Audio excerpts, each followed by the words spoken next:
Sebagai orang tua kita harus peka ketika melihat ada perubahan-perubahan yang terjadi dalam kehidupan anak-anak kita. Ketika mereka berubah, tidak lagi punya semangat belajar, nilai-nilai di sekolah merosot, banyak menangis, tertutup, kadang-kadang emosional, ya, emosi naik turun, up and down, kadang-kadang berontak, kadang-kadang lebih gampang untuk berdebat dan mungkin membanting pintu dan mungkin yang lain sebagainya. Ibu bapak, saudara, saudari yang terkasih dalam nama Tuhan Yesus, kita bersyukur karena kita bisa belajar satu topik yang penting hari ini, yaitu tentang ketika kita melihat orang tua, kita melihat anak-anak, ketika orang tua memperhatikan kondisi anak ada perubahan, maka ini satu hal yang harus kita perhatikan.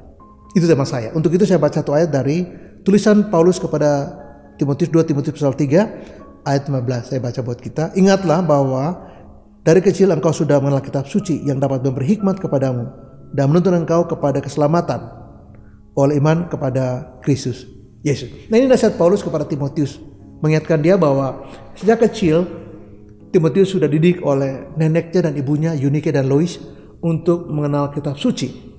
Jadi anak ini anak rohani, lalu sudah mendapatkan banyak hikmat dari firman yang dia baca, dan itu mengirim dia pada keselamatan dalam Yesus. Nah, itu satu hal yang baik pada dari Timotius. Jadi Timotius sudah didik dari kecil, sudah dibentuk dari kecil untuk mengenal Tuhan dalam Yesus. Nah, ketika kita sebagai orang percaya melihat anak-anak kita ada perubahan, katakanlah begini, tadinya dia periang, kok sekarang dia murung.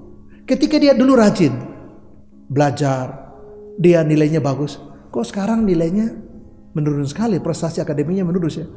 Lalu kemudian kita melihat dia nggak ada gairah mau belajar, suruh belajar tidur. Bahkan seringkali dia mulai menutup pintu. Tadi nggak pernah kunci, dia mulai kunci. Dia lebih tidak stabil, gampang menangis, atau bisa berdebat dan membentak-bentak orang tua. Kelihatan ada perubahan dalam dirinya. Nah, kalau kita lihat ini terjadi, kalau kita lihat ini situasinya, maka orang tua harus bijaksana. Langkah pertama ialah coba kita berbicara dengan anak ini. Kalau kita tidak berbicara dengan dia, kita tidak tahu apa masalahnya. Bisa jadi dia mengalami persoalan, apakah di sekolah, apakah dengan gurunya, apakah dengan guru olahraganya, apakah dengan guru lesnya, apakah dengan teman, kakak kelas, adik kelas, atau mungkin di rumah. Ada persoalan di rumah. Nah, biasanya kalau anak tertutup, ada dua kemungkinan. Memang anaknya introvert, atau anaknya extrovert, tapi karena situasi terlalu rumit, dia tidak mau terbuka. Dia takut kalau dia terbuka malah jadi melebar masalahnya. Apalagi orang tua banyak memberi tekanan. Orang tuanya perfeksionis, orang tua banyak menuntut, banyak mendesak, punya estimasi yang terlalu tinggi, dia makin tidak akan terbuka. Nah, kalau anak tidak terbuka, ini akan berbahaya buat kita. Mengapa? Karena sebagai orang tua kita tidak peka melihat apa yang terjadi. Kita tidak melihat bahwa setiap perubahan yang menuju pada pemerosotan, sikap, perilaku, nilai, prestasi dan sebagainya, itu ada benang merah di mana ada akar penyebabnya yang membuat itu seperti yang kita lihat. Nah, ketika kita melihat nilainya merosot, coba kita cek. Apakah dia terlalu berat di sekolah, tekanan terlalu berat, apakah ada beban dari guru, apakah ada konflik di sekolah, atau ada hal yang lain. Kita cek. Nah, ketika kita berbicara dengan dia, maka kita bisa tahu apa sebenarnya yang sedang terjadi dalam diri dia. Dan kalau kita tahu, kita bisa lebih gampang untuk memberi masukan dan bimbingan. Tapi kalau kita tidak mengerti, apalagi tidak pernah mengerti karena dia tidak terbuka, maka kita tidak punya kesempatan untuk menolong dia keluar dari masalahnya. Prinsip yang kedua ialah lebih cepat kita mengetahui masalahnya lebih baik. Saya tidak mengatakan bahwa ini mudah, tapi lebih cepat kita mengetahui akar masalahnya lebih mudah untuk kita tangani, karena itu belum terlalu berkembang kemana-mana. Nah, yang repotnya kalau kita tidak tahu pada saat itu terjadi, sudah lama sekali, 20-an tahun, itu sudah berurat akar. Nah, kalau pemahaman sudah terbentuk dengan demikian salah, sudah bertahun-tahun lamanya, atau pengalaman itu sudah begitu lama memburuk dan menyebabkan luka di hati anak-anak, atau mungkin penolakan yang terjadi atau sesuatu yang tidak nyaman, lalu itu dibiarkan, maka itu akan bertumbuh puluh tahun kemudian dan baru terbongkar ketika anak itu sudah dewasa. Saya ingin mengatakan bahwa bukan berarti mustahil. Bisa, karena Tuhan Yesus sanggup ubahkan siapapun, apapun masalah dia bisa ubahkan. Tapi saya katakan ini lebih sulit. Mengapa? Karena orang yang terluka itu betul-betul tidak sederhana difahami, tidak sederhana ditangani.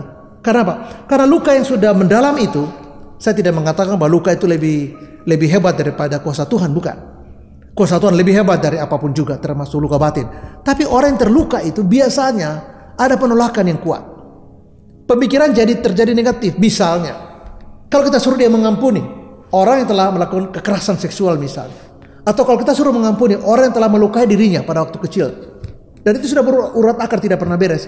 Maka dia akan balikin ke kita begini. Bapak kan enak sebagai konselor. Bapak enak sekali ya. Bapak dengar kasus saya.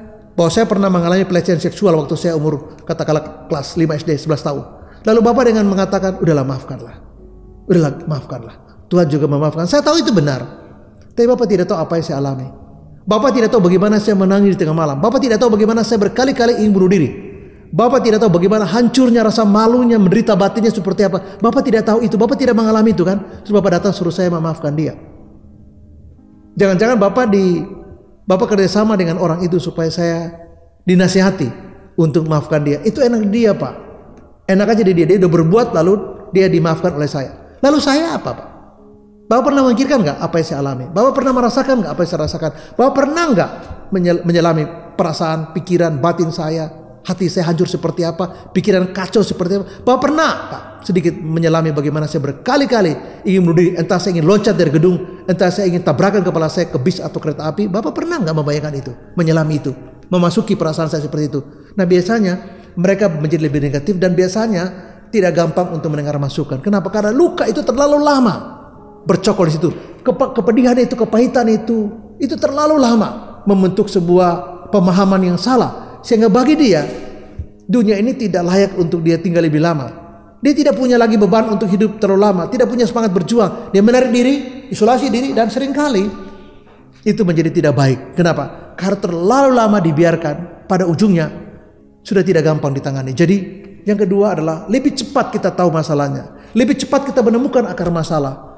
Masih jauh lebih baik untuk menolong dia sebelum ini kemana-mana, sebelum ini merambah kemana-mana, sebelum ini merayap kemana-mana dan mengganggu seluruh hidupnya dia, membentuk asumsi dia, persepsi dia, pemahaman dia tentang apa saja, dikaitkan dengan pengalaman buruknya, sehingga dunia itu dilihat hanya seperti tempat yang sangat tidak menyenangkan buat hidup. Dan itu yang terjadi. Dia menjadi stres, menjadi depresi, mungkin mengalami hal-hal yang lain seperti schizofrenia. Kenapa? Karena pecah dirinya antara harapan dia, kenyataan, dan apa yang dia lihat. Bahkan orang tua pun dia tidak lagi percaya. Kenapa? Karena orang tua banyak mengajar yang baik tapi tidak tahu apa yang saya rasakan. Kenapa?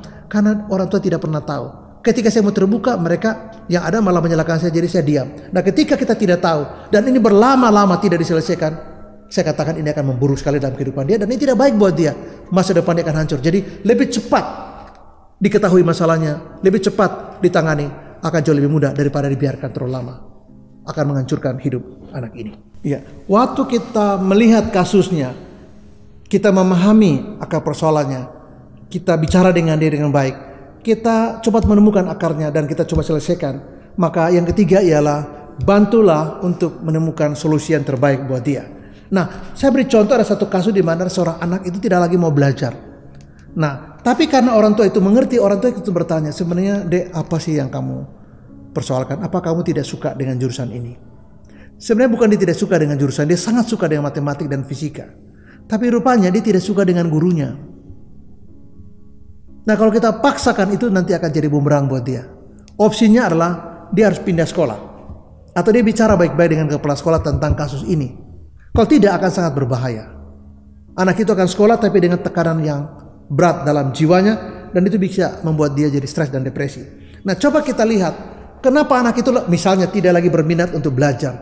Oh, mungkin karena dia dari pagi sampai sore belajar.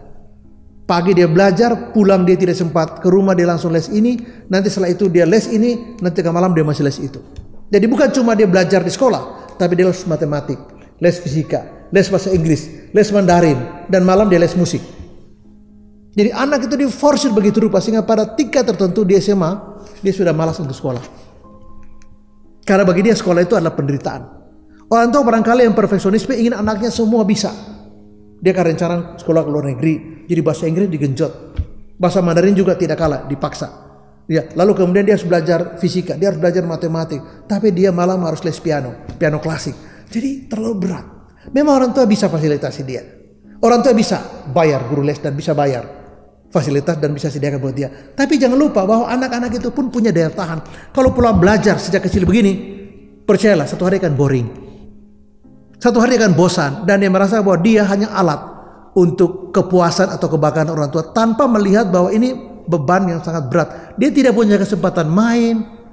Dianggap main itu hal yang tidak bertanggung jawab. Pergi dengan teman dianggap itu buang-buang waktu. Ya, lihat sedikit game dianggap itu nggak ada gunanya. Jadi dia selalu cuma berada pada jalur belajar ya di sekolah dan pulang itu les. Besok lagi belajar sekolah dan pulang ke rumah dengan jadwal yang padat sekali. Si anak itu betul-betul nggak ada istirahatnya. Nah, ketika itu terjadi, saya ingin mengatakan kepada kita, bantu dengan cara menemukan akar masalah dan coba tawarkan opsi-opsi yang lain. Jangan bilang kamu harus. Yang harus hanya moral. Hanya moral yang harus. Di luar itu tidak harus. Kasih opsi. Kalau dia tidak cocok dengan guru A, ya bicara dengan kepala sekolah atau dia pindah sekolah aja, nggak apa-apa. Tapi kalau dipaksa situ, padahal itu ada masalah, itu jadi membentur dengan kondisi anak itu dan bisa tidak baik buat dia. Jadi bantu dia cari solusi dan kita bicara sebagai teman. Jangan hierarki begitu jauh. Kita di atas, anak di sini. Nanti nadanya perintah atau ultimatum. Kita bicara dengan kasih opsi. Coba Cici lihat barangkali ini bisa. Menurut Cici kalau ini gimana? Menurut Cici kalau Cici misalnya nggak usah ambil ini tapi ini gimana? Jadi ketika kita memberi opsi, dia tidak merasa bahwa kita sedang memberi ultimatum. Dan kalau diberi ultimatum itu tidak menyenangkan bagi anak. Nah, barangkali dulu kita dibesarkan dengan pola ini, nah kita tidak usah teruskan itu buat anak-anak kita. Kita sesuaikan dengan kondisi dia dan kasih opsi yang baik, bicara dengan baik, temukan akar masalah dan cari solusi yang terbaik. Dan jangan mengatakan selalu harus ini, harus itu. Kecuali moral, iya. Di luar moral, semuanya bisa kita kompromi. Karena itu bukan hal yang prinsip. Itu cuma hal yang bisa disesuaikan dengan situasi kita, situasi kita dan kemampuan dan juga minat dia. Kalau dia tidak misalnya berminat untuk misalnya matematik, tidak berminat untuk fisika, ya jangan paksa. Kalau dia suka ke art, ya udah art aja. Mengapa? Kan itu juga bagus buat dia. Kalau kita paksa-paksa nanti nggak baik buat dia.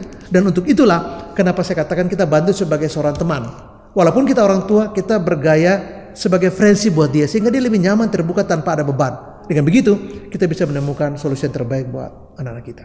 Sebagai orang tua, kita harus peka ketika melihat ada perubahan-perubahan yang terjadi dalam kehidupan anak-anak kita. Ketika mereka berubah, tidak lagi punya semangat belajar, nilai-nilai di sekolah merosot, banyak menangis, tertutup, kadang-kadang emosional, ya emosi naik turun, up and down, kadang-kadang berontak, kadang-kadang lebih gampang untuk berdebat dan mungkin membanting pintu dan mungkin yang lain sebagainya. Kalau itu benar terjadi, maka sebagai orang tua, kita berbicaralah dengan anak-anak kita. Kita coba cari tahu apa yang menjadi masalah mereka. Kita coba pahami apa yang terjadi pada mereka. Dan yang kedua adalah prinsipnya adalah lebih cepat kita memahami dan menolong dia jauh lebih baik sebelum ini berkembang, apalagi bertahun-tahun lamanya. Nanti di ujungnya yang ada cuma kepedihan dan kehancuran. Dan yang ketiga saya singgung barusan ialah bantulah dia untuk menemukan akar masalahnya dan beri jalan keluar yang terbaik sesuai dengan situasi dia. Kalau dia tidak berminat untuk A, ya pindahlah ke B. Tawarkan. Kalau Cici nggak mau ini, mau nggak ini? Kalau Cici nggak mau ini, bagaimana kalau itu? Jadi jangan harus. Hanya moral yang harus. Tapi di luar moral, semuanya bisa disesuaikan. Mengapa? Karena itu tidak prinsipil. Itu hanya merupakan minat yang sesuai dengan kondisi anak. Artinya satu keadaan yang bisa dicari jalan keluar, karena itu tidak bertabrakan dengan moral. Saya ingin mengatakan bahwa dari 3 prinsip ini, orang tua ajak anak untuk berdoa. Pastikan bahwa Tuhan mengasihi anak itu sebagaimana dia lihat pada diri kita. Jadi anak itu tidak lihat Tuhan seperti kita juga. Tapi ketika anak lihat bahwa papanya, mamanya mengerti keadaan dia, itu poin yang bagus. Ketika papa dan mamanya karena mengerti dia tidak memberi pressure tambahan atas masalah dia yang sudah pelik, itu akan meringankan. Jadi kalau kita mengerti masalah anak dan tidak memberi tekanan baru dengan sikap kita yang arogan, yang menjustifikasi, sikap kita yang merendahkan masalah dia, atau sikap kita yang menuduh dia, segitu aja kok. Dulu mama juga lebih rumit, enggak? Udahlah, jangan lebih kayak gitu dong. Udahlah, belajar tegar dong. Itu akan membuat dia makin terluka. Atau kalau dia baru ngomong kita intervensi, dia mengatakan gak ada gunanya bicara dengan papa dan mama. Kenapa? Mereka hanya bisa menjustifikasi dan tanpa memberi solusi apapun bagi masalah saya. Dia berdiam dan tertutup. Kalau itu terjadi, kita telah menolong dia untuk menafsir bahwa Allah juga tidak care dengan dia. Kenapa? Orang tua juga depan mata gak care kok. Saya mau bicara, ya dikat. Saya bicara intervensi. Saya bicara dikritik. Saya bicara malah justifikasi, dan ini membuat dia tidak bahagia untuk bisa berbicara dengan kita. Pastikan bahwa ketika kita berdoa, anak-anak tahu bahwa Tuhan mengasihi dia. Bagaimana caranya? Lewat sikap kita. Kita memahami masalahnya, kita bisa dekat dengan dia, kita bisa duduk bersama dia mencari solusi bersama. Kita seperti friendship, ya, seseorang yang bicara sebagai teman. Kita tidak menghakimi, jauh dari menghakimi. Kita tidak menjustifikasi dia, kita tidak meremehkan masalahnya, kita tidak menuduh dia dengan kata-kata yang tidak sesuai dengan kondisi dia. Dan ketika kita mengajak dia berdoa, dia tahu bahwa doanya relevan. Kenapa? Karena Allah yang kepadanya dia meletakkan tangan, Allah yang kepadanya disembah dalam nama Yesus, care sama dia melalui orang tua yang care, orang tua yang peduli, yang paham, yang bisa memberi ruang buat dia berbicara tanpa ada beban, memberi kesempatan dia untuk mengutarakan apapun di hatinya yang mengganjal tanpa ada sebuah justifikasi. Maka dia tahu doa itu menjadi relevan dan ajak dia untuk berdoa. Ketika dia berdoa, kita percaya bahwa doa yang sungguh-sungguh, Tuhan Yesus akan memberi kelegaan buat dia dan memberi harapan, bahkan stimulasi khusus, motivasi khusus untuk dia berjuang dan melewati di semua. Ingat, setiap perubahan yang terjadi itu menjadi satu indikator lain bahwa ada masalah dalam kehidupan anak-anak kita. Dan sebagai orang tua, cepatlah peka untuk melihat itu, cepatlah berbicara untuk tahu masalahnya dan bantu dia untuk menyelesaikan masalah. Ajak dia berdoa dan apapun masalah dia, kita tahu bahwa Tuhan mengasihi anak ini dan anak itu tahu bahwa orang tua selalu ada buat dirinya. Tuhan Yesus memberkati dan shalom, amin.